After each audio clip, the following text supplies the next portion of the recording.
Hello everyone, मेरा नाम शफक है और आज हम डायलिसिस के बारे में पढ़ेंगे कि एक्चुअल में डायलिसिस ट्रीटमेंट जो होता है वो किन पेशेंट को और किन कंडीशन में दिया जाता है। देखो, किडनी जो है हमारा एक बीन शेप्ड ऑर्गन है, जिसको हम एक एग्जांपल के तौर पर एक राजमा शेप भी बोलते हैं, क्योंकि उससे हमें आइडेंटिफाई करना ईजी होता है। तो बेसिकली किडनी हमारे क्या है, बेन शेप्ड ऑर्गन है। ठीक है, अब ये कहाँ है, इसका अगर साइज की बात करें हम तो ये लगभग फिस्ट साइज की होती है। ठीक है, अगर आप देखो तो ये आपके लोअर साइड ऑफ स्पाइनल आपको मिल जाएगी। अब देखो इसका क्या काम है, किडनी का सबसे एक वाइटल रोल जो है वो हमारी बॉडी के फ्लूइड को बैलेंस करना है। उसके बाद हमारा पीएच लेवल मेंटेन करेगी, इलेक्ट्रोलाइट को बैलेंस करेगी। अब बात करते हैं डायलिसिस क्या है। देखो, डायलिसिस एक ऐसा प्रोसीजर है या एक ऐसा ट्रीटमेंट है कि जब किसी इंसान की दोनों किडनियां फेल हो जाती हैं, ठीक है, वो अपने फंक्शन नहीं कर पाती, लाइक पीएच मेंटेन नहीं कर पा रही हैं, बीपी को रेगुलेट नहीं कर पा रही हैं, तब हम डायलिसिस प्रोसीजर करते हैं। और ये एक आर्टिफिशियल किडनी के थ्रू करी जाती है, जिसको हम बोलते हैं डायलाइजर। ठीक है, डायलाइजर एक हमारी आर्टिफिशियल किडनी है जिस पर हम डायलिसिस का प्रोसीजर करते हैं। अब ये क्या करेगी, ये वो सारे काम करेगी जो एक हमारी नॉर्मल किडनी कर रही थी। ठीक है, अब बात करते हैं कि डायलिसिस कितने टाइप्स का होता है। देखो, डायलिसिस मेनली 2 टाइप्स का होता है। First is a haemodialysis and second is a peritoneal dialysis, जिसमें हमारा CAPD एंड उसके अलावा हमारा CRRT डायलिसिस आता है। अब बात करते हैं किडनी के फंक्शन की। देखो, किडनी क्या करती है, हमारे ब्लड को फिल्टर करेगी। वो ब्लड को फिल्टर करेगी जिसमें हमारे यूरिया, क्रेटिनाइन, ड्रग्स और टॉक्सिन्स होते हैं, उनको बॉडी से रिमूव करेगी। Second, formation of urine, urine का फॉर्मेशन कराएगी। इसके अलावा हमारी बॉडी के फ्लूइड को रेगुलेट करेगी। इलेक्ट्रोलाइट बैलेंस, इलेक्ट्रोलाइट में क्या क्या आता है, हमारा सोडियम, पोटेशियम, मैग्नीशियम, ये सारे हमारे इलेक्ट्रोलाइट्स होते हैं जिनको वो क्या करेगा, बैलेंस करेगा। इसके अलावा हमारा एसिड बेस बैलेंस करेगा।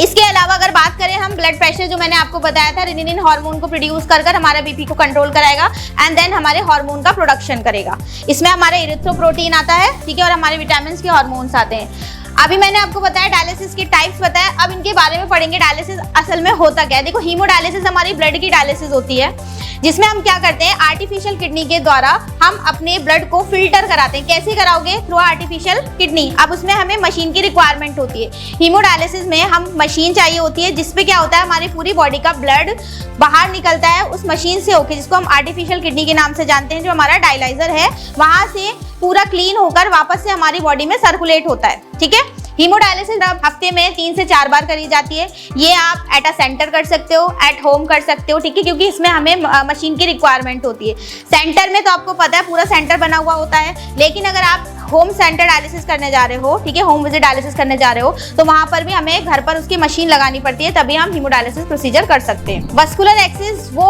उन जगहों को बोला जाता है जहां से हम डायलिसिस करते हैं। ठीक है, जैसे हमारी आईजे, ठीक है, हमारी फिमोरल, हमारी AVF, ठीक है, आर्टियल वीनस फिस्टुला, और IV ग्राफ्ट, ठीक है, AV ग्राफ्ट हो गया हमारा। अब हम बात करते हैं सेंट्रल वेनस कैथेटर, जिसको हम CVC बोलते हैं। देखो, इसमें हमारा इंट्राजुगुलर जो आईजे आता है और हमारा सबक्लेवियन जो हमारा चेस्ट पे इस वाले एरिया में होता है। ठीक है, अब ये एक लॉन्ग टर्म डायलिसिस है, लॉन्ग टर्म ट्रीटमेंट है। सेकंड चीज, ये हमारी कीमोथेरेपी भी प्रोवाइड करता है हमें।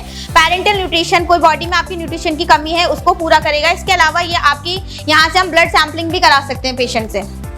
ठीक है, ये एक परमानेंट डायलिसिस ऑप्शन नहीं है, ये हमारा टेम्पररी डायलिसिस ऑप्शन है, आईजे और सबक्लेवियन। इसमें फिमोरल भी आता है, जो कि हमारा सिर्फ और सिर्फ टेम्पररी बेसिस पर करा जाता है। और अगर परमानेंट की बात करी जाए तो वो AVF होता है, ठीक है, आर्टियल वीनस फिस्टुला। नेक्स्ट हमारा पेरिफेरल है। पेरिफेरल में हम क्यों देते हैं, ये देखो मोस्टली हमारा क्या है, ये एक शॉर्ट टर्म के लिए यूज करा जाएगा। फ्लूइड देना है, एंटीबायोटिक्स या फिर ब्लड कलेक्शन के लिए भी हम इसको यूज कर सकते हैं। इसके अलावा हमारी पेरिफेरल आर्टेरियल है, ठीक है, ये भी सेम एज इट इज रहती है। ये हमारे बीपी को मॉनिटर करने के लिए यूज करी जाएगी, सैम्पलिंग के लिए, कि हम आर्टेरियल ब्लड से सैंपल ले सकते हैं। और इसमें आप देखना है, डायरेक्टली मेडिकेशन यूज नहीं करनी है आपको, इसमें सिर्फ और सिर्फ हम क्या कर रहे हैं, सैंपलिंग के लिए ले रहे हैं। हीमोडायलिसिस कैथेटर, ये हीमोडायलिसिस कैथेटर में हमारा एक स्पेशल डबल ल्यूमन कैथेटर आता है, ठीक है, जो डबल साइड आप डायग्राम में देख रहे हो, डबल ल्यूमन कैथेटर है। ये आईजे में आपकी ज्यादातर लगता है। इसके अलावा सबक्लेवियन, ठीक है, हमारा ग्राउंड पार्ट फिमोरल हो गया। इसको यूज कैसे करना है, ये देखो रिमूव करना है। ये कब होगा, देखो अगर कोई प्रोसीजर है, हमने इसको लगा दिया तो पूरी ट्यूबिंग, ये हमें यहाँ से रिमूव नहीं करना होता है। इसमें सिर्फ और सिर्फ ट्यूबिंग जो कनेक्ट करते हैं हम, सिर्फ और सिर्फ ट्यूबिंग का हम हटाएंगे। ये एज इट इज ऐसे ही लगा रहेगा, क्योंकि ये टेम्पररी बेसिस पर है, हम इसको रोज नहीं लगा सकते, रोज नहीं निकाल सकते। पेरिटोनियल डायलिसिस, ठीक है, पेरिटोनियल डायलिसिस क्या है, same as it is dialysis की तरह होता है, बट हमारा दो तरीके का भी हमने देखा, एक हीमोडायलिसिस, एक पैराटोनियल डायलिसिस। पैराटोनियल डायलिसिस में हम किसका इस्तेमाल करते हैं, एक स्पेशल टाइप का फ्लूइड यूज करते हैं, ठीक है। इसमें ब्लड का कोई रिक्वायरमेंट नहीं है, इसमें हम फ्लूइड यूज करेंगे जो कि थ्रू अ कैथेटर हमारी पैराटोनियम के अंदर जाएगा, वो उसको सक करेगा और फिर एक टाइम बाद वो उसको बॉडी से बाहर निकाल देगा, ठीक है। अब ये कैसे वर्क करता है, देखो एक सॉफ्ट टिश्यू कैथेटर होता है, क्योंकि हम उसको अपने पेट के अंदर डाल रहे हैं, तो ये एक सॉफ्ट टिश्यू कैथेटर रहेगा जो कि हमारे एब्डोमेन के अंदर जाकर लग जाएगा, ठीक। अब सेम एज इट इज ये क्या करेगा, फिल्ट्रेशन का काम करेगा, क्योंकि जो भी आपका एक स्पेशल फ्लूइड आपने उसके अंदर डाला है वो थोड़े टाइम रुक कर वो वापस बाहर निकाला है, और सेम एज इट इज वो क्या करेगा, टॉक्सिन्स को बाहर निकालेगा हमारी बॉडी से। इसी में हमारा CAPD आता है, जिसको हम कॉन्टिन्यूअस एम्बुलेटरी पैराटोनियल डायलिसिस के नाम से जानते हैं। इसमें क्या होता है, देखो इसको हम 3 से 4 टाइम कर सकते हैं दिन के अंदर, ठीक। सेकेंड चीज, ये हम घर पर भी बैठे बैठे कर सकते हैं।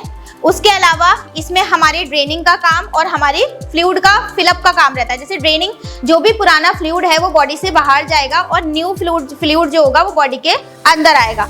लगभग 4 से 6 घंटे ये चलता है, फिर रिपीट करना पड़ता है हमें, और उसके बाद सेम एज इट इज ये रिपीट चलता ही रहेगा, क्योंकि ये क्या हो रही है, कंटिन्यूअस है, ये कंटिन्यू करी जाएगी। आप घर में हो बाहर हो ये कर सकते हैं, इसमें आप अपनी एक्टिविटीज भी कर सकते हैं, ऐसा नहीं कि एक्टिविटीज नहीं होंगी इसमें। APD, देखो APD हमारी ऑटोमेटेड है। अब इसमें क्या होता है, देखो थोड़ा सा ना चेंज हो जाता है, जैसे उसमें कैथेटर है, इसमें एक स्पेसिफिक मशीन होती है हमारे पास जिससे हम डायलिसिस करते हैं। अब ये थोड़ा कॉस्टली भी होता है, इसलिए हम ज्यादातर जो पेशेंट होते हैं उनको CAPD प्रोवाइड कराते हैं। डिफरेंस देखो इसमें, अगर हम फीचर की बात करें तो ये हमारी CAPD और APD में क्या डिफरेंस है, देखो 4 से 5 टाइम पर डे हम इसको कर सकते हैं। सेकेंडली ये नाइट में प्रेफर करी जाती है APD। CAPD हम मैनुअली, ठीक है, घर के अंदर कर सकते हैं, क्योंकि इसकी हमें थोड़ी नॉलेज होती है। Same as it is APD हम मशीन के द्वारा ही कर सकते हैं, विदाउट मशीन नहीं कर सकते। CAPD में ये थोड़ा सा जो कॉस्ट पड़ता है, मतलब थोड़ा कम महंगा होता है ये, क्योंकि सिर्फ इसमें कैथेटर और हमारे एक स्पेशल टाइप का फ्लूइड लिया जाता है। बट अगर हम ऑटोमेटेड की बात करें तो ये थोड़ा सा एक्सपेंसिव होता है ड्यू टू मशीन, क्योंकि इसमें मशीन की रिक्वायरमेंट है हमें। अब कंफर्ट जोन की बात करो, ये हम डे टाइम में कर सकते हैं आराम से, क्योंकि हमें 4 से 6 घंटे के गैप में करना पड़ता है। इसके अलावा ये आप रात में भी कर सकते हो या फिर दिन के टाइम में भी कर सकते हो, बस इसमें डिफरेंस इतना है कि इसमें हमें मशीन की रिक्वायरमेंट पड़ती है, जबकि CAPD में हमें कोई मशीन नहीं चाहिए होती। नेक्स्ट है हमारी CRRT, ठीक है, कॉन्टिन्यूअस रीनल रिप्लेसमेंट थेरेपी। ये आगे इन फ्यूचर जब आप जाओगे हॉस्पिटल्स में तो आप CRRT को बहुत देखोगे। CAPD, CRRT और हीमोडायलिसिस, पैराटोनियल डायलिसिस इनके कंपैरिजन में बहुत कम होती है। अब देखो CRRT क्या होती है, ये हमारी एक ऐसी डायलिसिस है जो उन पेशेंट के लिए करी जाती है जो बहुत रिस्की पेशेंट होते हैं, जो बहुत वीक होते हैं, एक्टिविटीज नहीं कर पाते हैं प्रॉपर तरीके से। ये लगभग कंटिन्यू 24 घंटे तक चलती है, यानी कि एक दिन मान के चलो, ठीक है। ये क्या करेगी, धीरे धीरे आपकी बॉडी में से वेस्ट फ्लूइड, ठीक है, वेस्ट टॉक्सिन्स होंगे उनको निकालेगी और पेशेंट आपका स्टेबल मोड पर रखेगी।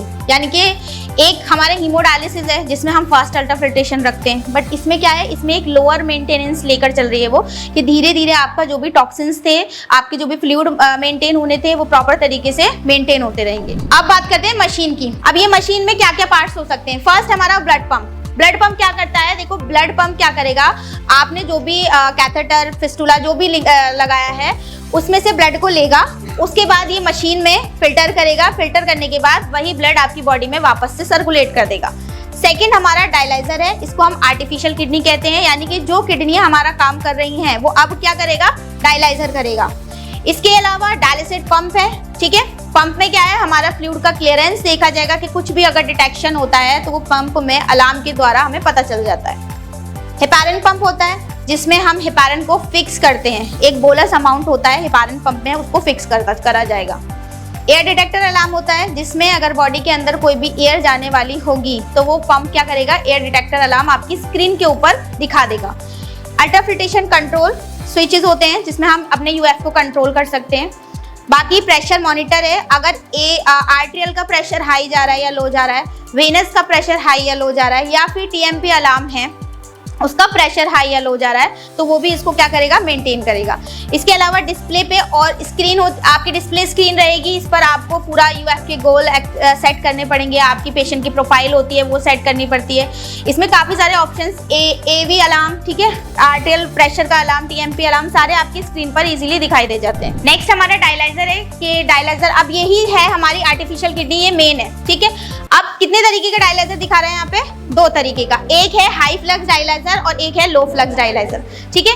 हाई फ्लक्स में आपके जो पोर्स होते हैं वो थोड़े बड़े होते हैं। इसके अलावा ये क्या करेगा, ये हमारे बड़े बड़े मॉलिक्यूल्स जो वेस्ट होंगे उनको भी रिमूव करेगा हमारे पानी को जल्दी से जल्दी, डिपेंड करता है यूएफ गोल। अब इसमें हमारा ये वर्क थोड़ा जल्दी करेगा और थोड़ा बेटर करेगा। मोस्टली हम इसी को यूज़ करते हैं, आजकल ये यूज़ नहीं करा जा रहा है लो फ्लक्स डायलाइजर। मोस्टली कॉमन हम ये ब्लड क्लीनिंग में इस्तेमाल करते हैं, क्योंकि ये हमारी क्या है, आर्टिफिशियल किडनी है। सेम एज इट इज अगर हम लो फ्लक्स डायलाइजर में देखें तो जस्ट इसका उल्टा होगा। अगर वहाँ पे हाई पोर्स थे, ठीक है, तो यहाँ पर आपके लो पोर्स काम करेंगे। इसमें छोटे छोटे जो वेस्ट रिमूवल टॉक्सिन्स होंगे वो रिमूव होंगे, थोड़ा स्लो वर्क करेगा ये। इसके अलावा ये आपका देखोगे ना थोड़ा सा कम, अब तो ये यूज़ भी नहीं होता है ज़्यादातर, और डिपेंड करता है आपका पेशेंट कैसा है, ठीक है। पेशेंट में भी आपके 2 तरीके के पेशेंट आपको देखने के नहीं मिलेंगे, एक पॉजिटिव पेशेंट और एक निगेटिव पेशेंट, ठीक है। और फ्लक्स जो होता है आपका क्लियरेंस, वो डिपेंड करता है कि आप एक सिंगल डायलाइजर यूज कर रहे हो या आप एक रीयूज डायलाइजर इस्तेमाल कर रहे हो। सिंगल में क्या होगा, हर टाइम आपको नया डायलाइजर इस्तेमाल करना पड़ता है, और रीयूज में क्या होता है, उसी को हम वापस से क्लीन कर वापस से इस्तेमाल करते हैं, ठीक। Thank you everyone. I hope कि आपको ये चीज़ समझ में आई होगी कि एक पेशेंट है उसको हम डायलिसिस कैसे कराते हैं और क्यों कराते हैं।